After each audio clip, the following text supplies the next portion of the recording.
UAP Afrique Unidentified Aerial Phenomenon, donc en anglais phénomène aérien non identifié. Et donc on a créé un collectif juste avant un célèbre colloque qui s'est tenu à la Sorbonne en novembre 2023. Et c'est le moment aussi où moi-même, Yann Alexander, j'ai sorti un ouvrage sur la question des ovnis en Afrique centrale, qui était une série d'entretiens avec des sociologues, des anthropologues, des gens de la société civile, des philosophes du Gabon et des deux Congo pour savoir comment ils appréhendaient ce sujet avec leur propre grille culturelle, puisque le sujet OVNI est un sujet qui revient sur le devant de la scène et dans un ensemble de médias généralistes depuis 2 ans, et particulièrement depuis le cas du lanceur d'alerte David Grush, qui était donc un vétéran de la guerre en Afghanistan et qui a fait un témoignage sous serment au Congrès, sachant que s'il ment, c'est la prison à vie. C'est un parjure. Donc il y avait une nécessité avec UAP Afrique, à travers la chaîne, de faire des podcasts informatifs, c'est-à-dire d'informer les gens et de dégager le sujet OVNI, le sujet UAP, 1, du stigma, et 2, du divertissement. C'est vrai que ce sujet, pendant, on va dire, 30 ans, 40 ans, a été un peu l'otage des mouvements zététiciens d'un côté, et des mouvements, on va dire, un peu rêveurs, des mouvements New Age, des mouvements qui ont une idée préconçue de ce que sont des aliens, des exogènes, des extraterrestres. Alors, j'emploie le mot extraterrestre avec beaucoup de réticence, parce que c'est un mot qu'on utilise de moins en moins depuis 3 ans, et souvent les gens préfèrent parler désormais d'intelligence non humaine, non-human intelligence, qui est beaucoup plus large et moins réducteur que le vocable extraterrestre, et qui est peut-être plus juste. Voilà. De la même manière, j'emploie encore de temps en temps le mot OVNI, mais il faut préférer phénomène aérien non identifié, c'est beaucoup mieux. Donc, après, effectivement, le postulat du UAP Afrique, et ça c'est un choix clairement assumé, c'est que effectivement, il existe d'autres intelligences non humaines autour de nous, et c'est un choix. C'est-à-dire qu'il y en a qui vont attendre. Vous avez plusieurs courants, vous avez le courant sceptique, vous avez le courant zététicien, vous avez différents courants, mais on a un ensemble de faisceaux, de preuves qui montrent que l'être humain pensant n'est peut-être pas au sommet dans notre environnement immédiat. J'assume complètement ce choix et c'est une pure conviction et je n'oblige personne à partager cette conviction évidemment. Et quand on fait une exposition comme ça sur les ovnis en Afrique, le but c'est pas de faire du prosélytisme autour de mes convictions, ça n'a aucun espèce d'intérêt.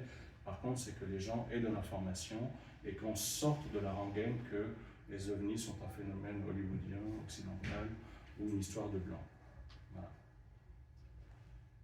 Alors, moi déjà, je suis ravi d'être avec toi sur cette chaîne UAP Afrique et d'enregistrer effectivement des émissions sous forme de podcast.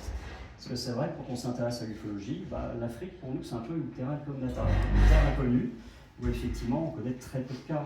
Alors on a parlé effectivement d'Ariel, il y a quelques autres effectivement qui sont connus, mais il y en a très peu comparativement à des cas africains, même des cas russes aujourd'hui, et sur toute la sphère soviétique, on a un peu plus d'informations aujourd'hui. Donc c'est vrai que c'est intéressant justement de mettre en lumière des cas ufologiques, des histoires, des phénomènes, des sujets effectivement qui se passent en Afrique. Voilà. Donc ça c'est ce que l'on fait aujourd'hui. Alors évidemment moi j'ai été très intéressé par la lecture déjà de ton livre concernant effectivement les témoignages que tu as pu recevoir.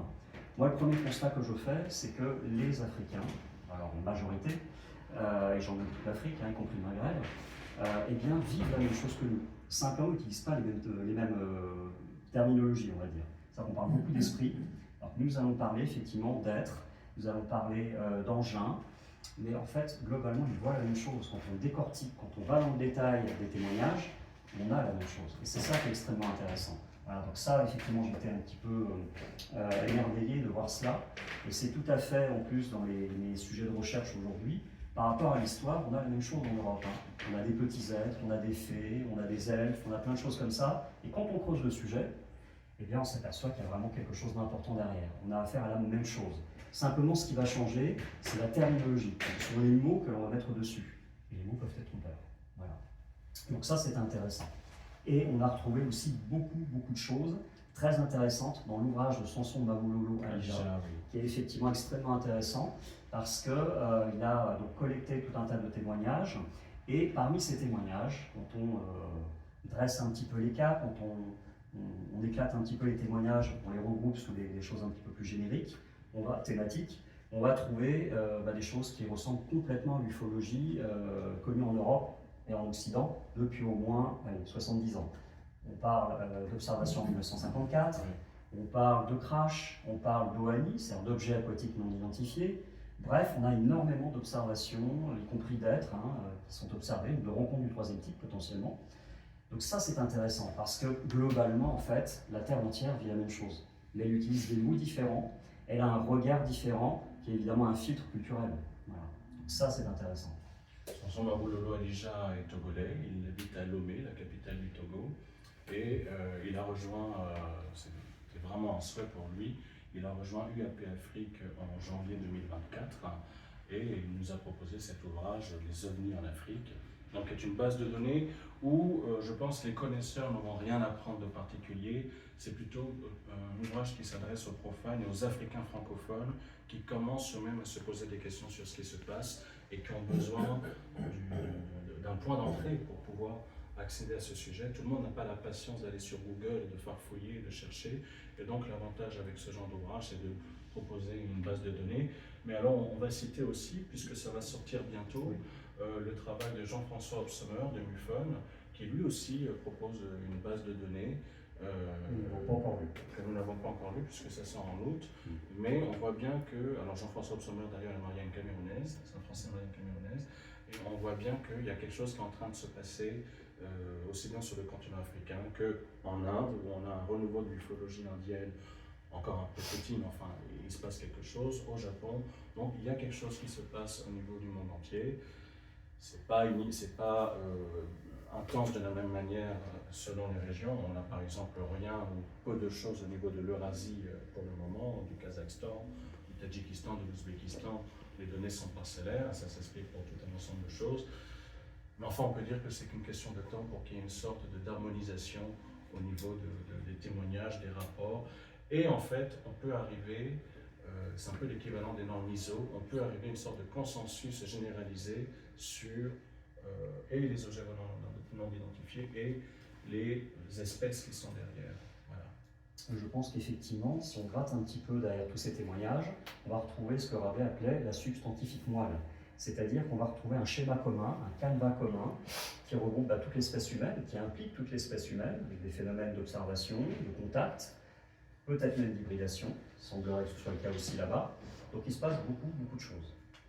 Au niveau de cette exposition qui se termine demain, là il y a cette mini-présentation que nous faisons, et je remercie Stéphane Royer d'avoir accepté, parce que 14h30 ça faisait tôt, me dit-il.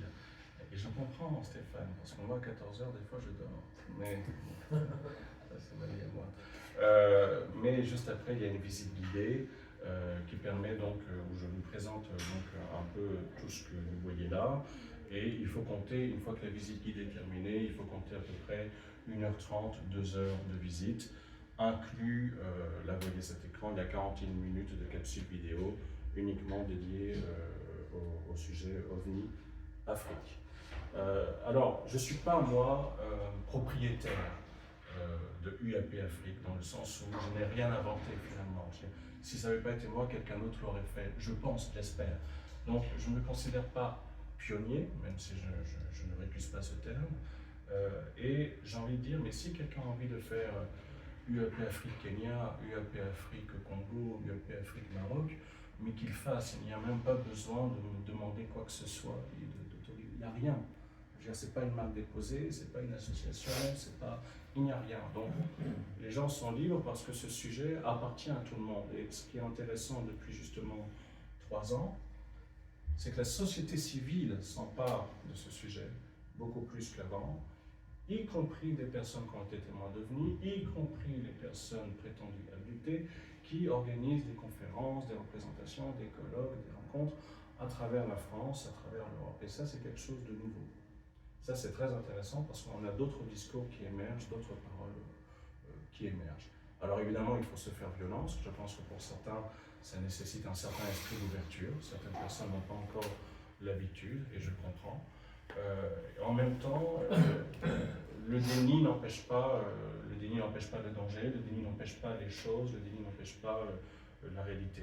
Le déni, c'est quelque chose qui a fait beaucoup de mal à un secteur comme l'ufologie, et ça fait beaucoup de mal aux personnes qui étaient confrontées à des choses qui sortaient du cadre ordinaire. Je crois qu'il faut arrêter à chaque fois. Il n'est pas normal, lorsqu'il y a des émissions radio dans certains médias généralistes, d'entendre encore la musique de X-Files, même si je ne conteste pas que c'est une bonne série, mais il faut arrêter. Et je crois qu'il faut arrêter d'avoir un référentiel hollywoodien quand on veut aborder la question des ovnis. Elle est beaucoup plus large que ça, elle est beaucoup plus sérieuse que ça, elle est beaucoup plus profonde que ça. C'est vrai que le cinéma a permis à certains imaginaires d'exister, mais en même temps, il donne une ligne, il donne une image et il compresse. Beaucoup de personnes pensaient souvent, on l'a vu notamment à travers certaines associations comme Zéro France, donc qui regroupent des psychologues qui accompagnent des personnes qui disent avoir vu des êtres exogènes et qui se font accompagner parce que certaines personnes ont l'impression d'être folles. Et il y avait un préjugé qui voulait que, grosso modo, les femmes qui voyaient des aliens dans leur chambre étaient des femmes hystériques, blanches de la classe moyenne américaine. Ça, vous pouvez encore l'entendre chez certaines personnes, notamment un influenceur catholique dont je tairai le nom sur une chaîne YouTube, qui a sorti ce genre d'énormité. Bon, mais qu'est-ce qu'on fait quand on voit que des gens disent la même chose au fin fond du Congo? Qu'est-ce qu'on fait quand on voit que des gens disent la même chose au fin fond du Mali? Simplement, ils ne vont pas en parler autour d'eux, ils vont garder ça pour eux. Mais à un moment donné, des fois, ils vont trouver un espace où ils vont pouvoir dire des choses. Et c'est ce qu'on constate avec UAP Afrique depuis que c'est créé. On reçoit des messages chaque semaine de Burkinabés, de Maliens, d'Ivoiriens, de Congolais, qui disent « Ah oui, mais moi, mon père, il avait vu ça. Ah, mais ma mère, elle a vu ça. Moi, j'ai vu ça. » Je trouve que ce sujet reste révolutionnaire, offre une perspective très intéressante pour notre humanité, et j'espère que d'autres poursuivront. Il y a peut-être une possibilité de faire cette exposition à Besançon, pourquoi pas. C'est beaucoup de boulot, et je rappelle toujours que moi je me considère comme un outsider, je ne suis pas ufologue. Pour moi c'est un acte citoyen d'aborder la question ufologique pour des raisons personnelles, pour des raisons familiales, mais je n'ai pas un rapport à l'ufologie, je n'ai pas de passion pour l'ufologie. Je fais de la transmission, de la pédagogie, mais c'est pas funny, c'est pas un truc de geek, je ne m'adresse pas aux geeks. Donc c'est quelque chose de sérieux, comme le conflit Chine-Taïwan, comme l'écologie, comme l'inflation, ou comme les élections en ce moment. J'ai la même approche par rapport à ce sujet. Donc je vais rebondir sur ce que tu disais tout à l'heure, en tant que sujet central, qui est l'ufologie, qui intéresse toute la population humaine, la Terre entière. On parlait tout à l'heure d'influence culturelle à travers le cinéma. Bon. Il est évident que depuis quelques années, puis déjà quelques décennies même, on a tout un tas de films, de séries télé, qui nous parlent justement de rencontres entre l'homme, des extraterrestres, de façon pacifique, de façon plus combative, on va dire.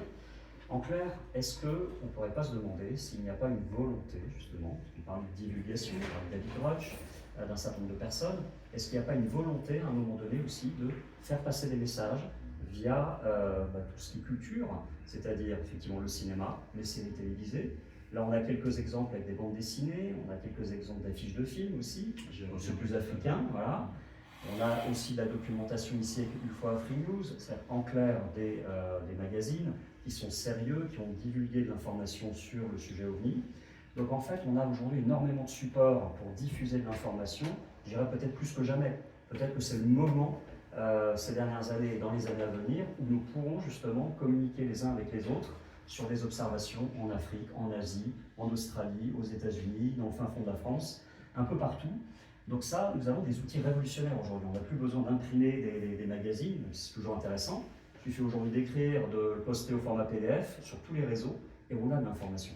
Alors évidemment, il faut se méfier aussi de la désinformation, parce qu'elle est bien présente, malheureusement. Mais en tout cas, aujourd'hui, plus que jamais, nous sommes à un moment donné de notre société où tout peut basculer par rapport à l'information. Alors c'est vrai que sur l'ufologie, c'est vrai que dans beaucoup de sujets sociétaux, on va dire, hein, effectivement, la politique, l'écologie, tout ce qui est rapports humains, etc. Donc il y a énormément d'informations qui circulent, et aussi de la désinformation, c'est peut-être fait exprès d'ailleurs. Donc voilà, moi je pense qu'on peut être assez optimiste par rapport à la diffusion de l'information et au réveil des populations sur ces sujets-là, même si ça peut prendre un peu de temps. On parlait d'X-Files tout à l'heure, qui est une superbe série que j'ai adorée aussi. Il se trouve, on en parlait tout à l'heure, que j'ai bien connu aussi le doubleur de l'agent Mulder dans la série. Voilà, donc effectivement, il y a beaucoup de choses qui se font, qui sont là pour réveiller les masses. Je dis ça sans être péjoratif.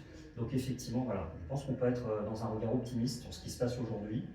Voilà, je crois que peut-être rajouter quelque chose. Un regard optimiste, un regard curieux, parce qu'effectivement, je me souviendrai toujours de certains détracteurs l'été dernier quand le lanceur d'alerte David Loesch a parlé et qu'ils ont dit « Oh, mais les ovnis, c'est le marronnier ». Donc, le marronnier, c'est-à-dire quand l'été, il n'y a pas d'actualité, on parle des chiens écrasés, des voyants et des ovnis. Non, sauf que l'été est passé, on parle toujours des ovnis, on parle toujours de sécurité nationale, et on parle toujours de révolution anthropologique. C'est-à-dire qu'un ensemble de médias, et ce n'est pas propre aux États-Unis, on le retrouve chez des penseurs canadiens, on le retrouve chez des Allemands.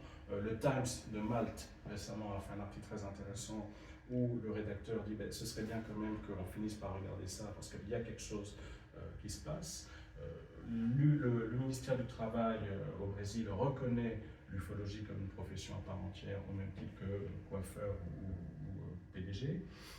Les Japonais, dont on a longtemps pensé qu'ils étaient un peu éloignés, un peu passifs, ben on découvre qu'on a carrément des groupes de législateurs, aussi bien de l'opposition que du gouvernement, qui se mettent en place contre même l'avis d'une partie de la population. Ça aussi, ça doit faire réfléchir. C'est-à-dire que des fois, même les pouvoirs politiques peuvent devancer l'état d'esprit d'une population. Et même aux États-Unis, finalement, on voit bien que cette question taraude des représentants politiques, qu'ils soient démocrates ou qu'ils soient républicains. Et ça, c'est intéressant. Bon, j'ai envie de dire finalement ce qu'on appelle la divulgation. Il n'y a pas un bouton rouge sur lequel on appuie et on dit « ça y est, on est divulgué ». C'est un processus sur un temps relativement long. Cette divulgation, c'est Stéphane Royer, c'est moi, c'est vous et c'est nous, parce que tout ce qui touche à notre humanité ne peut pas être le monopole de certains militaires ou de certains gouvernements. Ça concerne tout le monde. Et ça, c'est important de le rappeler.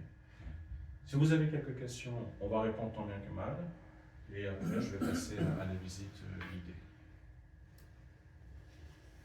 Oui. Est-ce qu'il existe en ce moment en Afrique un petit organisme qui étudierait vraiment le sujet de près Oui. Peut-être pas comme le GEPAN, mais... Non, il y a un petit organisme qui s'appelle RAEL, qui prend des places disproportionnées au Burkina, en Côte d'Ivoire et en République du Congo. C'est un vrai problème. Non, il n'y a pas d'organisme officiel. Même il y a juste une annexe, il y a une coquille vide. C'est MUFON South Africa, représenté par Strijdom, et qui ne fait rien. On ne sait pas où il est, je ne sais pas s'il est vivant ou s'il est mort. Je ne sais rien, donc je ne peux pas dire. Les Sud-Africains, il y a eu un âge d'or de l'ufologie sud-africaine, et là, depuis quelques années, les Sud-Africains sont complètement à la ramasse. Voilà, je ne me l'explique pas. C'est dommage parce qu'ils ont tous les outils en main pour justement tirer ce sujet par le haut pour tout le continent africain. Pas plus d'ailleurs les Nigérians, on ne les voit pas. Est-ce qu'il y aura une pression de certains partis politiques pour étouffer? Alors, de certains partis politiques, oui, pour des raisons religieuses, par rapport aux évangéliques notamment, entre autres, pas que, mais les évangéliques, les courants évangéliques ne supportent pas l'idée extraterrestre, l'idée alien, ça ne rentre pas dans leur schéma. Donc oui, on peut imaginer de ce côté-là, mais on peut aussi l'imaginer par exemple avec certains imams, avec certains mouvements catholiques, ça c'est tout à fait possible. Et aussi peut-être ce qu'on appelle les sorciers, les guérisseurs, ceux qui sont dépositaires d'un savoir que l'on transmet dans le cadre de cérémonies initiatiques et qui n'ont peut-être pas intérêt, selon eux, je me place dans la position, qui n'ont peut-être pas intérêt à ce que certains savoirs soient divulgués. Et là, on retrouve une attitude chez ces gens-là qu'on retrouve chez certains militaires, effectivement. C'est assez consternant de voir les mêmes types d'attitudes, quel que soit le type de statut social. C'est toujours une histoire d'emprise et de pouvoir, d'affirmation de l'autorité, c'est souvent ça. C'est-à-dire que les autorités décident ce que doit être la vérité, Voilà. soit des instances religieuses ou politiques. Exactement. C'est ça le problème. Il serait peut-être temps qu'on en sorte un peu et que le peuple, entre guillemets, puisse reprendre le pouvoir pour essayer de transmettre de l'information, en tout cas demander des comptes. Ce serait bien. Oui, parce que fut une époque où aux États-Unis, enfin, il y a au moins 40 ans de ça, mais toute personne du monde aéronautique qui divulguait avoir vu un ovni pouvait être condamné à 10 ans de prison. Oui. Sans compter qu'il perdait aussi évidemment son Oui. poste Ouais. et sa retraite. Et Oui. aux États-Unis, les retraites sont liées beaucoup aux entreprises. Pour ça aussi, entre guillemets, que beaucoup de militaires américains aujourd'hui dévoilent certaines informations, mais attendent d'être retraités, même à un âge assez avancé. Voilà, nous sommes plus rien à perdre. En France aussi. Oui, c'est plus rare. Mais les choses changent. Les choses changent. Les choses changent. Est-ce qu'il y aurait d'autres questions? L'Afrique est un continent gigantesque en termes d'histoire ou de culture, entre Sénégal, Égypte, Afrique du Sud. Il y a des civilisations gigantesques qui ont existé, qui ont disparu. Est-ce que parmi les observations que vous avez pu avoir, vous voyez une sorte de souche commune qui existerait, ou est-ce que chaque culture a eu sa propre interprétation de ce qu'elle voyait? Il y a quand même une souche commune, c'est quelque chose qui me questionne beaucoup, de l'Afrique de l'Ouest à l'Afrique centrale. Et ce qui est difficile à appréhender, c'est assez cauchemardesque pour des anthropologues finalement. On n'emploie pas le mot d'extraterrestre, on n'emploie pas même le mot de petit gris, on n'emploie pas. Et ce qui revient souvent, c'est le mot de génie, de djinn, d'esprit. Ça revient souvent.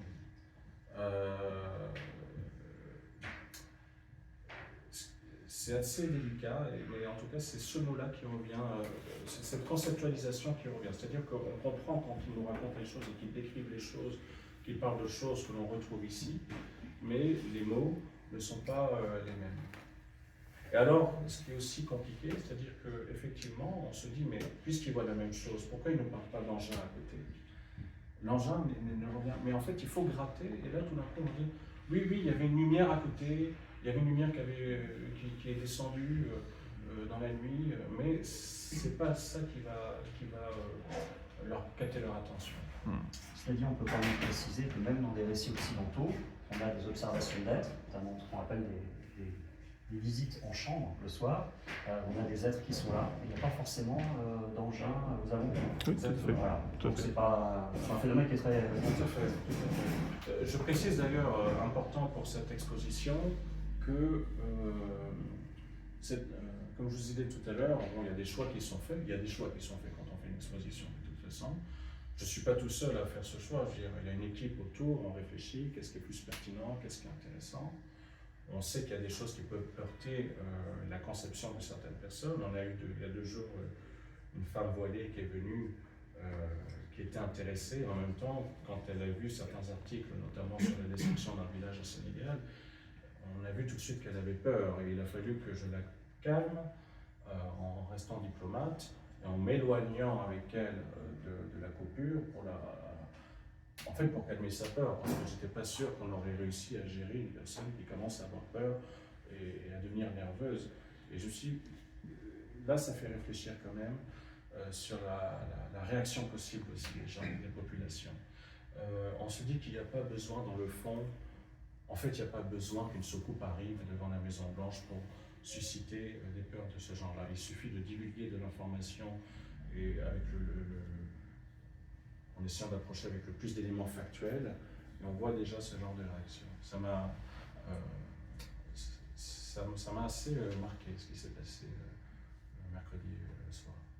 Et c'est intéressant ton témoignage là, parce que ça nous ramène après la Seconde Guerre mondiale, où effectivement on avait des militaires, des politiques qui disaient on ne va pas divulguer l'information comme quoi des extraterrestres seraient là parmi nous, parce que ça pourrait détruire la psychologie des peuples qui sont attachés encore à la religion, etc. Voilà, ce sera peut-être plus le cas en Occident aujourd'hui, mais en tout cas pour un certain nombre de populations, comme beaucoup de croyants, ça peut être le cas parce que ça casse justement leur représentation du monde. Donc c'est ça aussi qui est difficile, c'est qu'il faut travailler peut-être à travers la culture, et peut-être que justement les supports culturels que sont, encore une fois, les films, les séries, les BD, les livres, etc., sont un bon moyen pour essayer d'ouvrir les consciences à un certain nombre de personnes. C'est-à-dire, par rapport à ce que vous dites, on le voit aux États-Unis, beaucoup de membres du Congrès interprètent ça, étant donné que c'est un pays chrétien. Ouais. Comment est-ce qu'ils se représentent ça, quoi? Et les non-croyances, parce que je rappelle que tout le monde n'est pas croyant en Afrique aussi. On a une image assez parcellaire des sociétés africaines. Il y a beaucoup d'athéisme aussi sur le continent africain. L'agnosticisme aussi est très présent. Il y a eu des articles d'ailleurs sur la montée de l'athéisme en Côte d'Ivoire par exemple. Il y a beaucoup de gens qui sont indifférents à Dieu. Et en fait, on constate la même chose qu'ici. Les mouvements, les non-croyants ou les gens qui se disent de l'école rationaliste ou scientiste seraient tout aussi mal à l'aise sont tout à fait mal à l'aise par rapport à ces informations. Et on voit bien d'ailleurs le malaise en Occident de la part ils ne cachent pas d'ailleurs, d'écrivains, de penseurs qui se disent rationnels et qui ne comprennent véritablement pas pourquoi d'autres personnes qui ont fait les mêmes études qu'elles, qui ont les mêmes référentiels, disent il faut regarder du côté des intelligences non humaines. C'est-à-dire que si c'était simplement un charlatan, une personne, je plaisante à peine, mais quelqu'un me disait Yann, l'avantage c'est que tu ne te balades pas en toche violette dans les rues de France. Non, je ne me balade pas en toche violette. J'aime beaucoup le violet, j'aime beaucoup les toches, mais ce n'est pas sur moi. Et effectivement, la façon dont on dit les choses et le parcours d'où on vient peut changer les choses. Moi, j'ai fait effectivement 4 ans d'études de géographie, option en aménagement du territoire, avec un mémoire sur les effets de l'apartheid sur l'aménagement urbain en Afrique du Sud.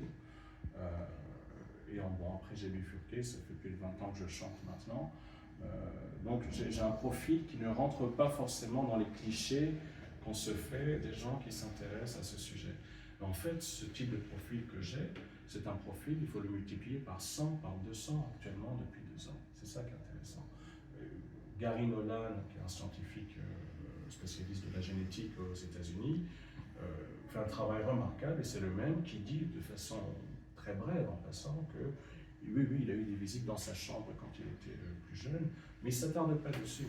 Mais c'est intéressant parce qu'il a un grand savoir, et il a une assise, il a une aura qui lui permet de dire des choses et qu'il n'a pas besoin d'attendre d'être à la retraite ou sur son lit de mort pour dire les choses. Et qui rappelle aussi que si on veut progresser dans ce domaine, il ne faut pas à tout prix attendre la bonne parole d'un gouvernement, d'un militaire, ni même du GEPAN dans le cas français. Il faut aussi soi-même aller sur le terrain.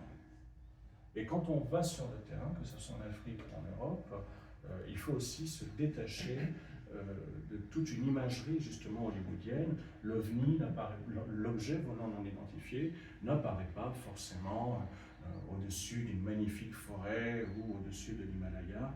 Il apparaît des fois dans des paysages qui n'ont pas d'esthétique particulière, à moyenne altitude.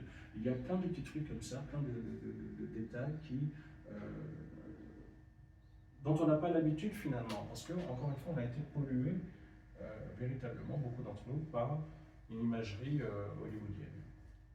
Pour revenir sur ce que tu disais tout à l'heure, sur le fait qu'il y a des zététiciens, il y a des personnes qui sont là pour contrôler la parole, qui sont des gens qui sont athées, qui ne croient pas du tout à ces sujets-là, encore que le terme croyance est tout à fait approprié.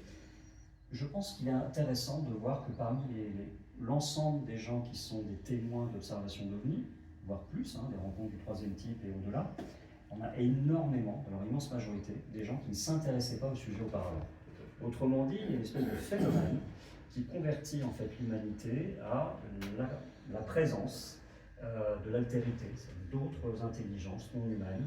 Donc ça c'est intéressant, et puis on pourrait presque faire un parallèle aussi religieux avec Saül, collecteur d'impôts, qui à un moment donné voit le Christ, voit en tout cas quelque chose, une lumière, qui va le convertir, et il deviendra le fameux Saint Paul. Donc voilà, que ce soit en termes de croyance, que ce soit en termes de vie quotidienne, on a des personnes qui sont confrontées à l'inconnu et qui vont changer leur regard sur le monde. Et c'est ça qui est intéressant, c'est aussi le principe du chamanisme, c'est-à-dire qu'à un moment donné, il y a une initiation via des substances, Donc effectivement, il y a une ouverture d'esprit, et le principe de l'initiation se retrouve dans beaucoup de choses, y compris dans certaines sociétés discrètes comme le compagnonnage, voire des sociétés secrètes. Donc voilà, donc on initie en fait, on ouvre sur un autre monde. Donc ça c'est quelque chose, une espèce d'initiation que nous vivons peut-être ici, à un niveau collectif, à notre époque. Donc ça aussi c'est intéressant, ça peut ouvrir des pistes de réflexion. Ce que disait déjà Jacques Vallée dans les années 70, et qui prend une nouvelle couleur depuis 3-4 ans, et ce qui n'exclut pas la matérialité des choses, pour le rappeler, des objets sont aperçus, il y a même des soupçons de crash d'objets, y compris sur le continent africain. Donc ça c'est important de le rappeler. À ce sujet, est-ce qu'il y a des données existantes en termes de... qui peut s'apparenter en tout cas des preuves si on veut faire un travail de documentation sur des choses déclassifiées ou des images? Il y aurait, s'il y avait des choses, ce serait plutôt du côté de l'Afrique du Sud, mais c'était du temps de l'apartheid, et quand l'Afrique du Sud était vraiment un allié des États-Unis, donc ce serait classifié, ce serait transmis directement aux États-Unis.